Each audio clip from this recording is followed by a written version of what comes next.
ಪೊಲೀಸರು ಕಿರುಕುಳ ನೀಡಿದರೆಂದು ಯುವಕನೊಬ್ಬ BSNL tower ಏರಿ ಕುಳಿತ ಘಟನೆ ಬೆಂಗಳೂರಿನಲ್ಲಿ ನಡೆದಿದೆ.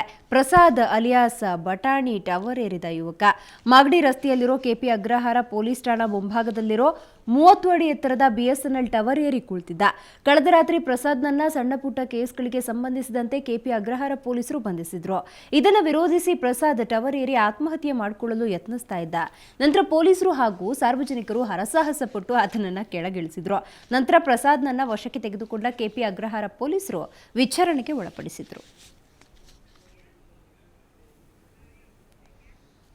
ಟ್ರಾಫಿಕ್ ಕಿರಿಕಿರಿ, ಕಿತ್ಹೋದ ರೋಡ್ನಲ್ಲಿ ಪ್ರಯಾಣಕ್ಕಿಂತ ಟ್ರೈನ್ ಜರ್ನಿ ಆರಾಮ್ ಅನ್ನೋದ್ರಲ್ಲಿ ಎರಡು ಮಾತಿಲ್ಲ.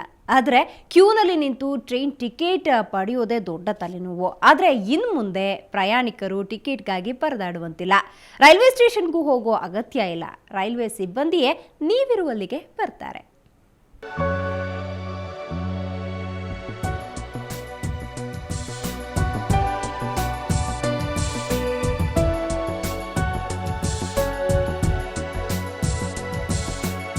ರೈಲ್ ಜರ್ನಿ ಆರಾಮಾಗೇನೋ ಇರುತ್ತೆ.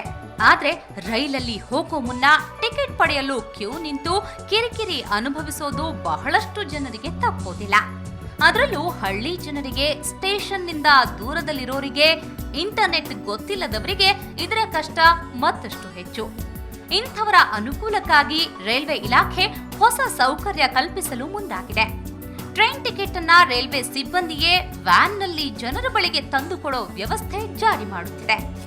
Mushkil Asan case scheme has been conceived, in which a mobile van will visit remote areas and the passenger reservation shall be done on the spot. We plan to introduce these services in a matter of about 2 to 3 months. ಅಂದ ಹಾಗೆ ನೀವು ಪ್ರಯಾಣಿಸಬೇಕಾದ ಊರಿನ ಮಾಹಿತಿ ನೀಡಿದ್ರೆ ಆ van ಸಿಬ್ಬಂದಿ ತಕ್ಷಣವೇ mobile ಮೂಲಕ ನಿಮ್ಮ ಟಿಕೆಟ್ ಮತ್ತು ನೀವು ಹೋಗಬೇಕಾದ ದಿನಾಂಕವನ್ನ ಮುಂಗಡವಾಗಿ ಕಾಯ್ದಿರಿಸುತ್ತಾರೆ. ನಂತರ ನಿಮಗೆ ತಲುಪಿಸುತ್ತಾರೆ. ಈಗಾಗಲೇ ಪಶ್ಚಿಮ ಬಂಗಾಳದಲ್ಲಿ ಜಾರಿಯಾಗಿರೋ ಮುಷ್ಕಿಲ್ ಆಸಾನ್ scheme ಆಗಸ್ಟ್ನಿಂದ ಬೆಂಗಳೂರಿನಲ್ಲೂ ಜಾರಿಯಾಗಲಿದೆ. The places of visit of these vans, initially we'll introduce 2 vans. Shall be notified so that people are aware of the timings and the days on which these vans will visit their locality. We hope to start it in August. ಒಟ್ಟಾರೆ ಮನೆ ಬಾಗಿಲಿಗೆ ticket ತಲುಪಿಸೋ railway ಇಲಾಖೆಯ ಈ ಯೋಜನೆ ನಿಜಕ್ಕೂ ಜನರಲ್ಲಿ ಸಂತಸ ಮೂಡಿಸಲಿದ್ದು ಭಾರಿ ರೆಸ್ಪಾನ್ಸ್ ಸಿಗೋ ಸಾಧ್ಯತೆ ಇದೆ. ಅಂಚನ್ ಗೀತಾ, ಸುವರ್ಣ ನ್ಯೂಸ್ 24/7 ಬೆಂಗಳೂರು. ಮೆಟ್ರೋನಲ್ಲಿ ಟ್ರಾವೆಲ್ ಮಾಡೋ ಸಿಲಿಕಾನ್ ಸಿಟಿ ಜನರಿಗೆ ಇಲ್ಲೊಂದು ಹ್ಯಾಪಿ ನ್ಯೂಸ್ ಇದೆ. ಡಿಸೆಂಬರ್ ವೇಳೆಗೆ ಬೆಂಗಳೂರು ಉತ್ತರ ಭಾಗದಲ್ಲಿ ಮೆಟ್ರೋ ಸ್ಟೇಷನ್ಗಳಲ್ಲಿ Federal Bank top up facility ಕೂಡ ಸಿಗುತ್ತೆ. ಬನ್ನಿ ಹಾಗಿದ್ರೆ ನಿಮಗೆ ಸಿಗೋ ಸೌಲಭ್ಯಗಳೇನು ಅಂತ ನೋಡಿ ಬರೋಣ.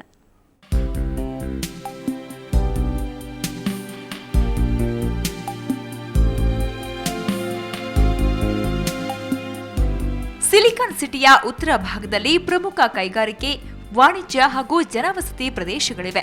ಸಂಪಿಗೆ ರಸ್ತೆ, ಯಶವಂತಪುರ, ಪೀಣ್ಯ ಕೈಗಾರಿಕಾ ಪ್ರದೇಶ, ನಾಗಸಂದ್ರದಂತಹ ಡಿಫರೆಂಟ್ ಏರಿಯಾಗಳಿವೆ. ಈ ಭಾಗದ 12.4 ಕಿಲೋಮೀಟರ್ ವ್ಯಾಪ್ತಿಯಲ್ಲಿ 13 ಮೆಟ್ರೋ ನಿಲ್ದಾಣ ನಿರ್ಮಿಸಲಾಗ್ತಾ ಇದೆ. ಇಲ್ಲಿ ಸ್ವಯಂಚಾಲಿತ ಶುಲ್ಕ ಸಂಗ್ರಹ ಸೇವೆಗೆ ವ್ಯವಸ್ಥೆ ಮಾಡಲಾಗುತ್ತೆ. ಬಿಎಂಆರ್ಸಿಎಲ್ ಜೊತೆಗೆ ಫೆಡರಲ್ ಬ್ಯಾಂಕ್ ಮಾಡಿಕೊಂಡಿರುವ ಒಪ್ಪಂದದಿಂದ ಸಿಲಿಕಾನ್ ಸಿಟಿ ಜನರಿಗೆ ಸಾಕಷ್ಟು ಅನುಕೂಲ ಆಗಲಿದೆ. ಎಥರ್ನೆಟ್ ಆಧಾರಿತ ಇಡಿಸಿ ಮಷಿನ್ಗಳ ಅಳವಡಿಕೆ ಜೊತೆಗೆ ಫೆಡರಲ್ ಬ್ಯಾಂಕ್ನ ಟಾಪ್ ಅಪ್ ಸೇವೆಯನ್ನ ಒದಗಿಸಲಾಗುತ್ತೆ.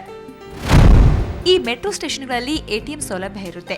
ಅಲ್ಲದೆ internet banking, IVR, mobile banking ಸೌಕರ್ಯ ಕೂಡ ಇರುತ್ತೆ. ಹಾಗೇನೆ ಬ್ಯಾಂಕ್ನ ಪಿಒಎಸ್ ಟರ್ಮಿನಲ್ ಮತ್ತು ಕಾಂಬೋ ಕಾರ್ಡ್ಗಳ ವಿತರಣೆಗೂ ಯೋಜನೆ ರೂಪಿಸಲಾಗಿದೆ. Transport methodology in the country changing, particularly in a fast growing city like Bangalore, it's going to carry probably 10-15 lakhs people a day. So we are actually, and for us, like I mentioned, getting into the bloodstream of a city is important. ಹಾಗಂತ metro ನಿಲ್ದಾಣದಲ್ಲಿ ಇತರೆ bank ಕಾರ್ಡ್ಗಳನ್ನು ಉಪಯೋಗಿಸಬಾರದು ಅಂತೇನಿಲ್ಲ. ಬೆಂಗಳೂರಿನ ನಾಗರಿಕರಿಗೆ ಉತ್ತಮ ಸೌಲಭ್ಯ ಕೊಡುವ ಉದ್ದೇಶದಿಂದ ಈ ವ್ಯವಸ್ಥೆ ಮಾಡಲಾಗಿದೆ ಅಂತಾರೆ ಬಿಎಂಆರ್ಸಿಎಲ್ ವ್ಯವಸ್ಥಾಪಕ ನಿರ್ದೇಶಕ ಎನ್ ಶಿವಶೈಲಂ. ಮೆಟ್ರೋ ಒಳಗೆ ಬರ್ತಾ ಇರುವಾಗ ಕಾರ್ಡ್ ಮುಖಾಂತರ ಆಗಲಿ ಅಥವಾ ಒಳಗೆ ಹೋಗೋದಕ್ಕೆ ಏನು ನಾವು ಕಾಂಟ್ಯಾಕ್ಟ್ಲೆಸ್ ಕಾರ್ಡ್ ತೋರಿಸ್ತೇವೆ, ಆ ಕಾರ್ಡ್ ಇರ್ತಕ್ಕಂಥ ಹಣ ಅವ್ರ ಬ್ಯಾಂಕ್ ಮುಖಾಂತರ ಸಂಗ್ರಹಣೆ ಆಗಿ ನಮ್ಮ ಕಡೆ ಬರ್ತದೆ.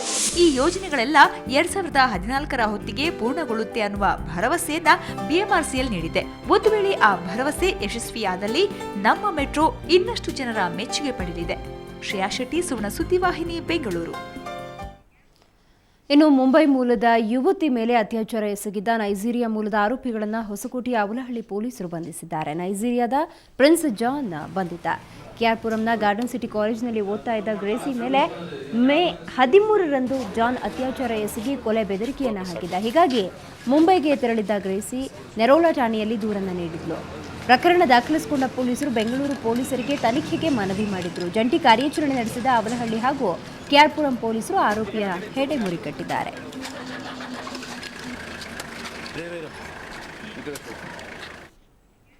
ಈಗೊಂದು ಬ್ರೇಕ್ ನಂತರ ಬೆಂಗಳೂರು ಫಸ್ಟ್ ಮುಂದುವರಿಯುತ್ತೆ.